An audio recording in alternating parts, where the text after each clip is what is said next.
장 사도행전 21장 15절부터 26절까지. 사도행전 21장 15절부터 26절까지. 절이 좀 길지만 대신에 절마다 짧으니까 교독을 하겠습니다. 15절 제가 읽습니다. 이 여러 날 후에 여장을 꾸려 예루살렘으로 올라갈새 가이사라에 몇 제자가 함께하며 한 오랜 제자 구브로 사람 나손을 데리고 가니 이는 우리가 그의 집에 예루살렘에 이르니 형제들이 우리를 기꺼이 영접하거늘 그 이튿날 바울이 우리와 함께 야고보에로 들어가니 장로들도 다 있더라. 바울이 문안하고 하나님이 자기의 사역으로 말미암아 이방 가운데에서 하신 일을 낱낱이 말하니 그들이 듣고 하나님께 영광을 돌리고 바울도 이르되 형제여 그대도 보는 바와 유대인 중에 믿는 자 수만 명이 있으니 다 결성을 해. 내가 이방에 있는 모든 유대인을 가르치되 모세를 배반하고 아들들에게 할례를 행하지 않고 또 관습을 지키지 말라 한다 함을 그들에게 들었도다. 그러면 어찌할꼬 그들이 필요한 우리가 말하는 이대로 하라. 서원한 네 사람이 우리에게 있으니 그들을 데리고 함께 결례를 행하고 그들을 위하여 비용을 내라. 그러면 모든 사람이 그대에 대하여 사실이 아니고 그대도 율법을 지켜 행하는 줄. 주를 믿는 이방인에게는 우리가 우상의 제물과 피와 목매어 죽인 것과 음행을 피할 것을 결의하고 편지하였느니라 하니 바울이 이 사람들을 데리고 이튿날 그들과 함께 결례를 행하고 성전에 들어가서 각 사람을 위하여 제사 드릴 때까지의 결례 기간이 만기된 것을 신고하니라. 아멘. 같이 인사하겠습니다. 주의 이름으로 잘 될 것입니다. 더 잘 될 것입니다. 끝없이 잘 될 것입니다. 아멘. 예배 자리에 함께 하신 여러분, 이 한 주간도 하나님이 여러분과 동행하심으로 잘되는 행복한 한 주간의 삶이 될 줄로 믿습니다. 여의도에서 목회하시는 한 목사님이 이발소가 새로 생겨서 그 이발소에 갔어요. 그래서 머리를 다 깎고 난 후에 얼마냐고 이렇게 물어봤더니 네, 제가 주님을 위해서 봉사한 것으로 생각을 하겠습니다. 그러니까 목사님이시잖아요. 그러니까 돈을 안 받겠습니다. 그래서 고맙다 그러고 그 다음날 아침에 감사 편지와 그 다음에 성경책 한 권을 잘 선물 포장지에 싸서 문 앞에 두었습니다. 그리고 며칠이 지난 뒤에 경찰 아저씨가 이발소에 들어갔어요. 그리고 머리를 이제 깎았어요. 또 물어봤죠. 얼마냐고. 그랬더니 제가 사회 봉사한 것으로 치겠습니다. 그러니까 안 내셔도 됩니다. 고맙다고 인사를 하고 왔고 그 다음날 아침에 감사 편지와 함께 빵이 잔뜩 들어있는 봉지가 하나 문 앞에 놓여 있었습니다. 여의도에 국회의사당이 있잖아요. 그 며칠 후에 국회의원이 이발을 하러 온 거예요. 그래서 또 이제 얼마냐고 그랬더니 제가 나라를 위해서 봉사한 것으로 생각하고 그냥 됐습니다. 안 내셔도 됩니다. 그러냐고. 그 다음날 아침에 갔더니 놀랄 일이 벌어졌어요. 줄을 쫙 국회의원들이 섰더라는 거예요. 누가 웃자고 만들어낸 그런 얘기였습니다만, 여러분, 봉사는 누구나 할 수 있습니다.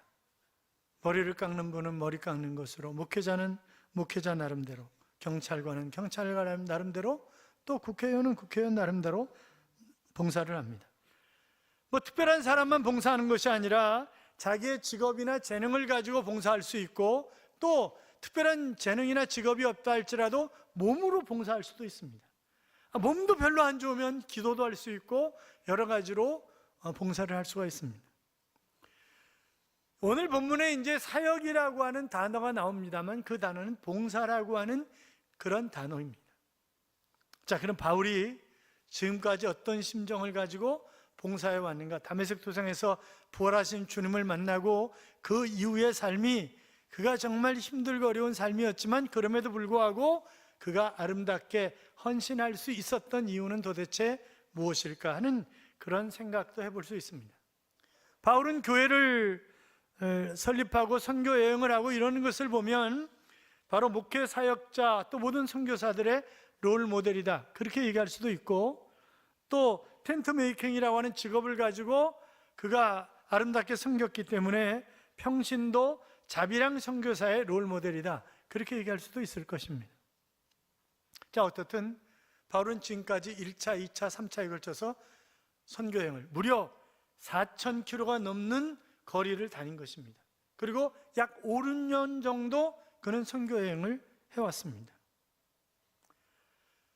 그가 그 소아시아 지역에서 복음을 전하고 교회를 세우고 또 마게도냐를 거쳐서 그리스 지역으로 넘어가서 그곳에서 복음을 전하고 교회를 세웠습니다.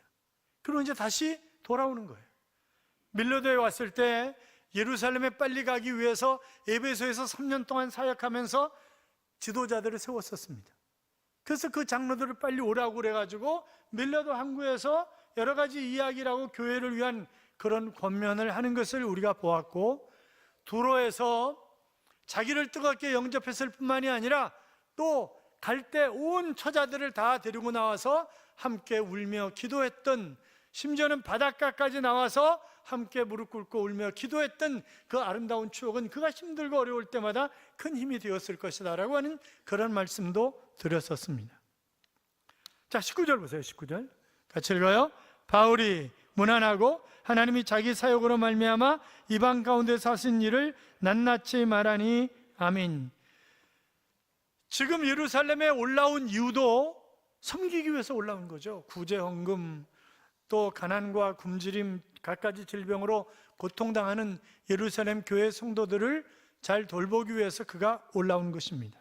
그런데 자기 사역으로 말미암아 그랬죠. 자기 봉사로 말미암아 그랬습니다. 봉사는 자기가 하는 것입니다. 우리가 자원봉사다, 그렇게 얘기를 하잖아요. 자발성이 담겨져 있는 그런 봉사, 이것이 자원봉사입니다. 또 이 자원봉사는 비보수성이죠. 뭘 바래서 봉사하는 게 아닙니다. 또 자원봉사는 복지성이다, 이렇게 얘기를 합니다. 이게 나를 위한 이기주의가 아니라 이타주의로 시작하는 것이기 때문에 그것이 복지성이다, 이렇게 얘기를 한단 말이죠. 그런데 여기 본래 사역, 봉사라고 하는 단어는 식탁에서 수종드는 사람입니다. 종입니다. 자, 그러니까 나는 뭐예요? 내가 봉사하는 거는 마치, 물론 요새 웨이터와 좀 다른 의미의 개념입니다만, 식사를 잘 할 수 있도록 옆에서 수종을 들고 서빙을 하는 그 사람이 바로 여기 사역자고, 그리고 봉사자란 말이죠.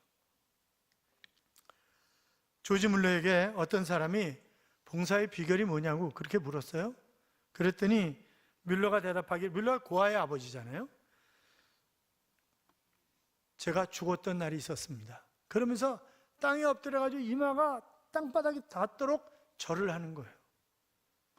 그러더니 하는 말이, 조지 물러라고 하는 내 자신은 죽었고, 또 나의 의견과 선택과 취미와 내 뜻도 다 죽었고, 세상과 세상의 찬사와 비난에도 죽었고, 형제나 친구들에게 있어서도 그들의 찬송과 비난에도 죽었습니다.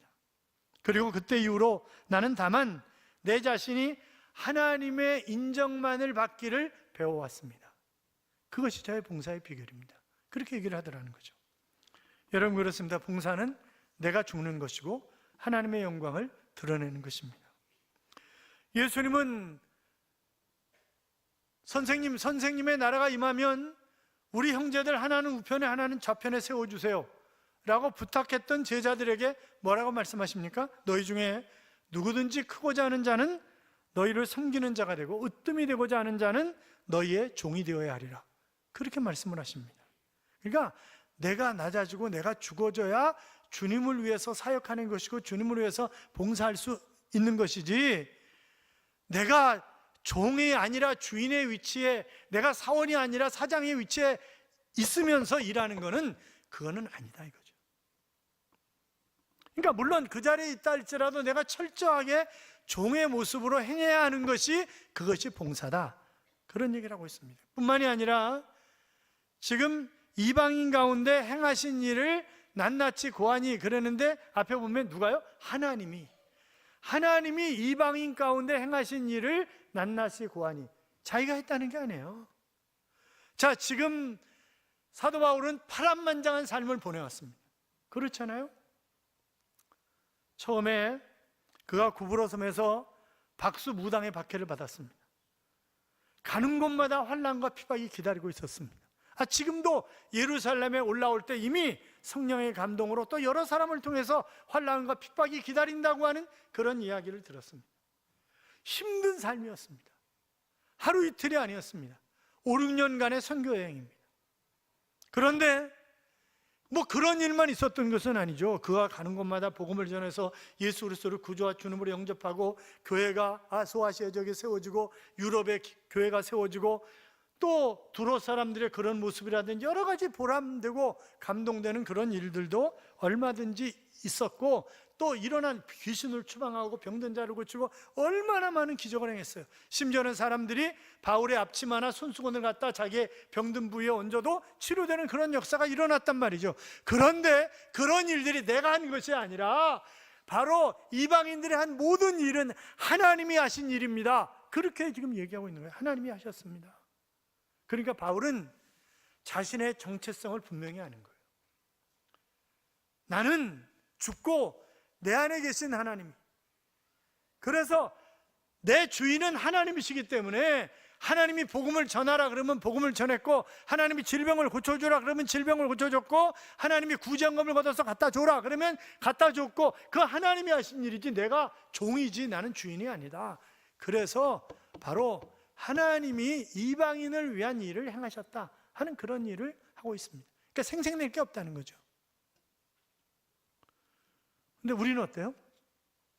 그거 내가 한 거야. 그거 내가 한 거라니까 그거. 이러면서 생색내기를 얼마나 좋아해요 우리가. 그거 아니라는 거예요. 그거는 봉사한 게 아니라는 거예요. 그건 사역한 게 아니라는 거예요. 그러면 내가 이렇게 자랑할 정도면 그건 아니라는 거예요. 자, 그런데 예루살렘에 이제 바울이 도착했어요. 그런데 서원하는 사람 4사람이 있었어요. 서원은 한 달 하는 사람도 있고 3개월 하는 사람도 있고 1년 하는 사람도 있고 하나님 앞에 서원하고 기도하는 거예요. 그런데 그때 머리를 안 깎아요. 그런데 이제 이 서원이 끝나는 날이야. 그리고 결례의식을 행하는 거예요. 그러니까 지금 이 교회 지도자들이 바울한테 이렇게 얘기를 하는 거예요. 그 결례의식을 행하는 비용을 당신이 대라고. 그렇게 해요. 당신이 대라고. 그렇게 얘기를 하는 거예요. 죽기 살기로 일하다 돌아왔어요. 그런데 돈 내래 나한테. 그럼 여러분 어떻게 하겠어요? 내가 죽기 살기로 교회 봉사하고 전도하고 정말 열심히 일하고 돌아왔는데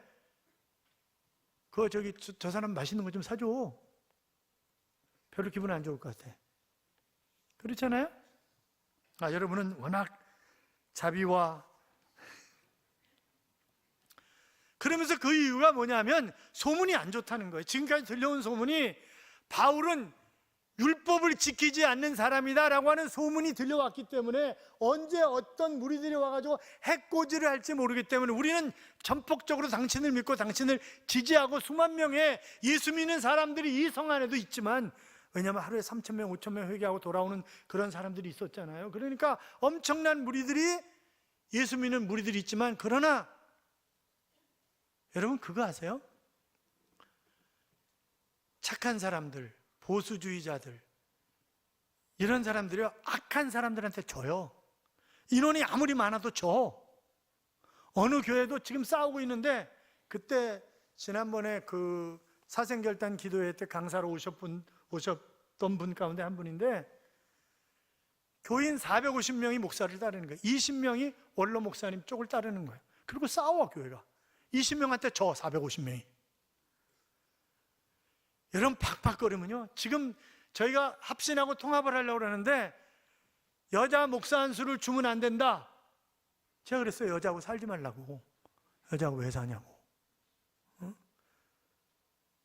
미국도 두 파로 딱 나눠져 있어요. 미국도 두 파로 딱 나눠져서 여자에게 목사 안수를 주는 건 비성경적이다.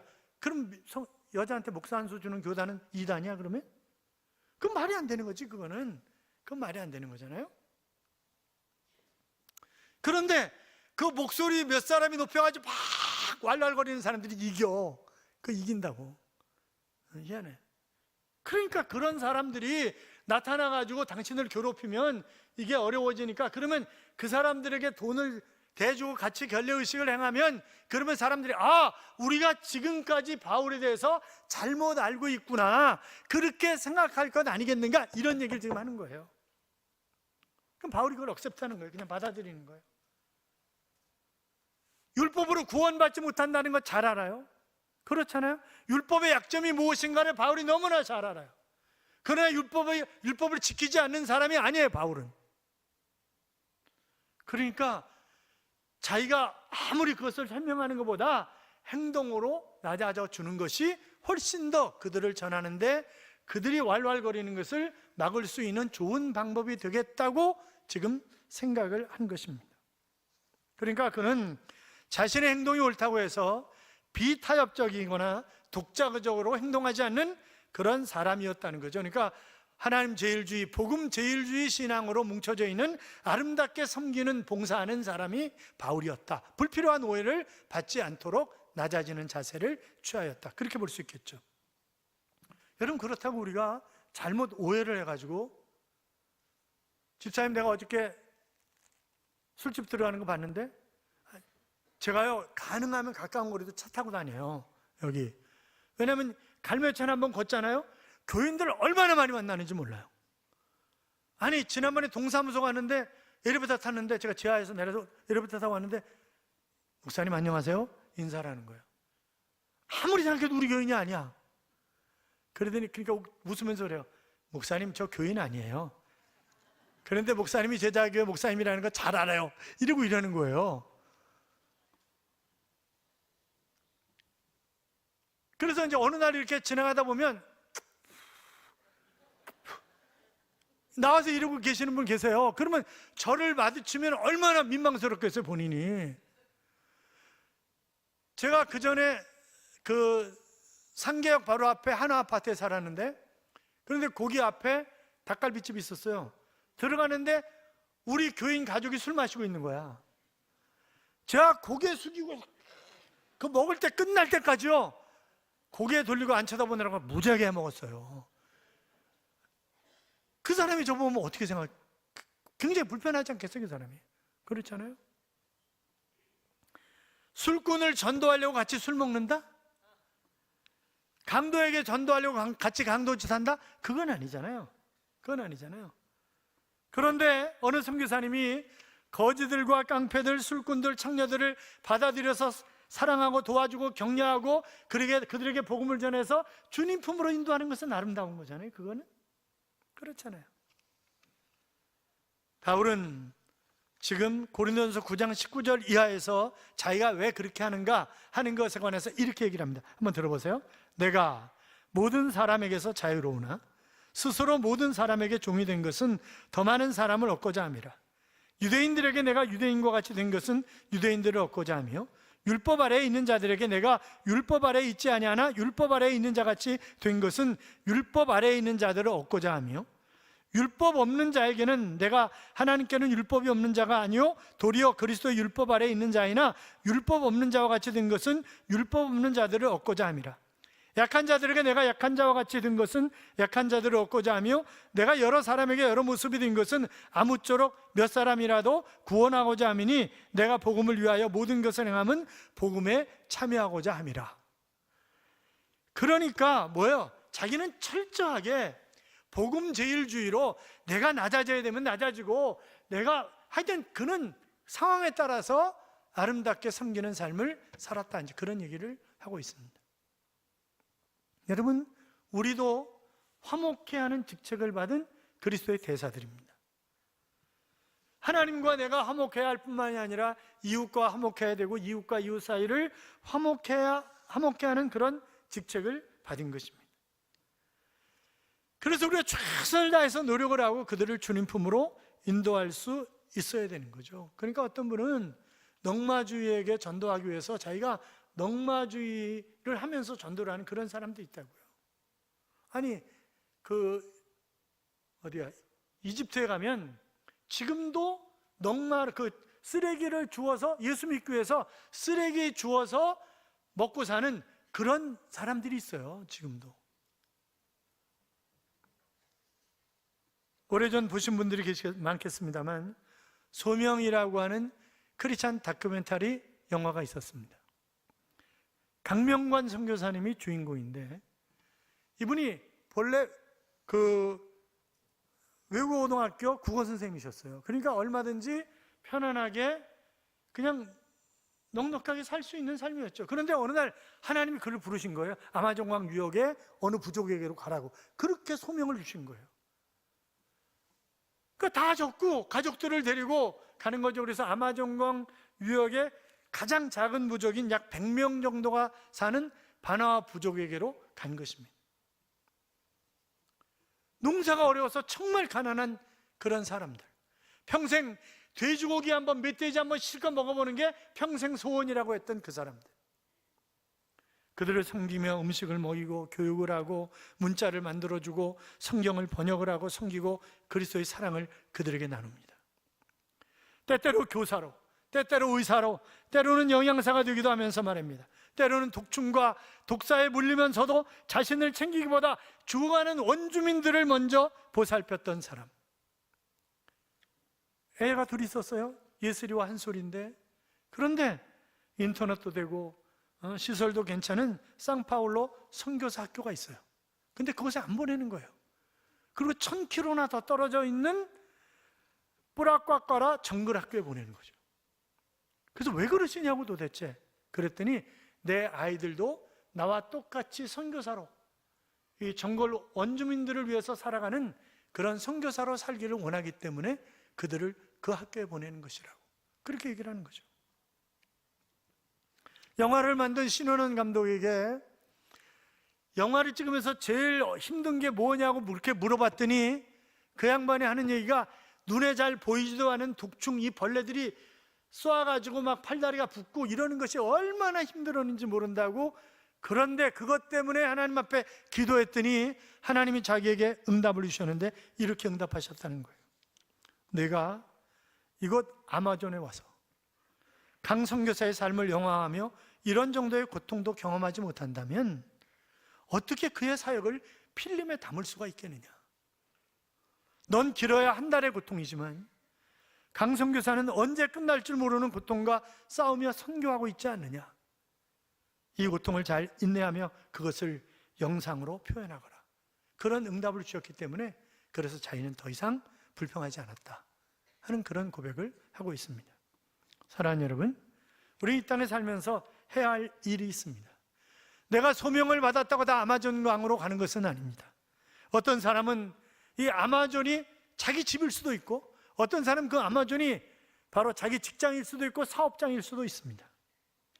강 선교사의 소명은 아마존이었지만, 신원원 영화감독의 소명은 기독교 영화인으로서 세상 속 영화의 정글 속에서 바로 하나님의 가치를 증거하는 것이 자기의 소명이었습니다.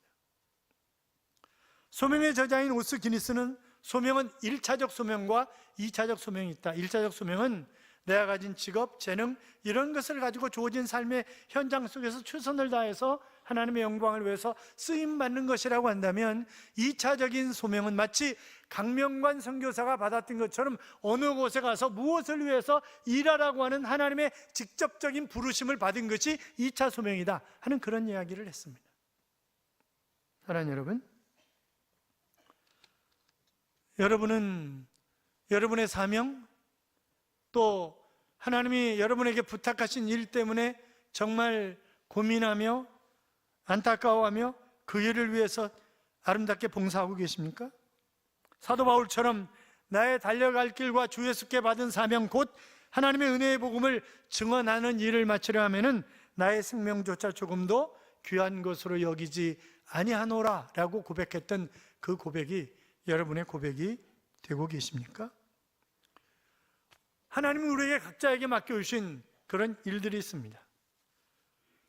그 일을 가지고 하나님 앞에 영광을 돌린 것입니다. 바울은 이미 다메섹 도상에서 주님을 만날 때부터 이방인을 위한 사도로 부르심을 받았고 해받을 것을 이미 하나님이 말씀하셨고, 그는 그것을 받으면서 하나님이 다 정말 멋지고 아름다운 그런 일들을 행했음에도 불구하고 하나님이 하신 일이고 나는 하나님의 종으로서 마땅히 쓰임받았을 뿐이다 하는 그런 고백을 하고 있습니다. 영광은 하나님께 돌리는 것입니다. 여러분 맨소레담 아시죠? 맨소레담. 하이드라고 하는 사람이 맨소레담을 만들어가지고 거부가 됐습니다. 이분이 사업을 하다가 잘 나갔었는데 하루아침에 부도가 난 거예요. 10만 달러의 빚을, 그 당시에 10만 달러는 어마어마한 돈이었습니다. 빚을 지게 됐어요. 그러가 다시 하나님을 찾습니다. 그리고 살아계신 하나님을 만나고 두 가지 그의 생에 변화가 왔습니다. 첫째는 나는 모든 예배에 참석한다. 둘째는 나는 하나님의 것을 정확하게 구분해서 드린다 라고 하는 것이었습니다. 그가 남은 것 부도나고 막 정리를 해가지고 마지막 남아있는 거를 하나님 앞에 구별해서 드리니까 직원이 그러더래요. 아니 사장님 미치셨어요 지금? 지금 제대로 살 수가 없는데 지금 뭐 하시는 거예요? 그랬더니 이 하이드가 하는 얘기가 나는 지금 하나님 앞에 헌금을 하는 게 아니야. 제 1채권자는 하나님이셔. 그래서 나는 하나님 앞에 빚을 갖고 있는 거야 지금.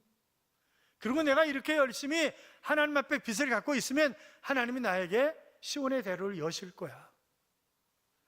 그의 말대로 하나님이 대박을 터지게 하셨고 그는 세계적인 거부가 되었습니다. 힘들다. 하나님 왜 하필이면 납니까? 그러지 마시고 인생의 초점을 하나님께 맞춰보십시오. 우리 각자를 이 땅에 보내신 이유가 있습니다. 우리는 그것을 사명이라고 합니다. 어떤 특별한 곳에 가서 특별한 일을 하지 못한다 할지라도 우리는 세상을 향한 봉사자로 서 있는 것입니다. 바울처럼 세계 선교 여행을 하면서 수없이 많은 사람들을 주님 품으로 인도하지는 못할지언정 내 주변에 있는 사람들에게 바로 당신도 하나님이 사랑하시는 사람이고 하나님께서 기대를 가지고 있는 사람이고 그러면서 정말 얼마나 하나님이 그를 뜨겁게 사랑하시는가를 전해줘야 할 책임이 있는 그런 사명자입니다. 아무리 같이 어울릴 수 없는 사람처럼 보일지라도 아니 정말 나와 비교하면 인간은 다 똑같지만 그래도 저 인간은 아니잖아 그렇게 생각되는 사람일지라도 그들의 친구가 되어주고 사랑과 섬김을 통해서 하나님 품으로 돌아오게 하고 얼마 남지 않은 인생 복 있는 그런 인생이 되게 할 뿐만이 아니라 영원한 하나님의 나라를 차지하게 해야 할 책임이 사명이 우리에게 있는 것입니다. 너희가 전심으로 나를 찾고 찾으면 나를 만나리라 그렇게 말씀하셨는데 오늘 교회 처음 나오신 분들 아니면 아직까지 살아계신 하나님을 만나지 못한 분들이 계신다고 한다면 살아계신 하나님을 만나시기 바랍니다. 그리고 아름답게 거치는 자가 아니라 디딤돌이 되어 돕고 섬기며 살아 함께 하나님의 나라를 확장해가는 귀한 하나님의 일꾼들이 되시기를 주님의 이름으로 축원합니다. 이제야 돌아봅니다라고 하는 찬양이 있습니다. 내 삶이 먼저였는지 주님이 먼저였는지 이제야 내 뒤를 돌아봅니다. 내 욕심만을 채우려 주 십자가의 보혈을 입고 살았는지 헛되고 헛된 자랑에 주의 영광 가렸는지 이제야 내 뒤를 돌아봅니다. 나의 교만과 욕심이 찬란한 주의 영광을 가리고 살았는지 이제야 주의 탄식 들리고 이제야 주 얼굴에 눈물 보이니 어리석고 어리석은 죄인을 주여 용서하여 주소서라고 하는 그런 찬양입니다. 너희는 먼저 하나님의 나라와 의를 구하라고 하셨는데 우리가 먼저 늘 내 욕망, 내 욕심, 내 것, 나 그건 히틀러가 제일 잘 썼던 단어입니다.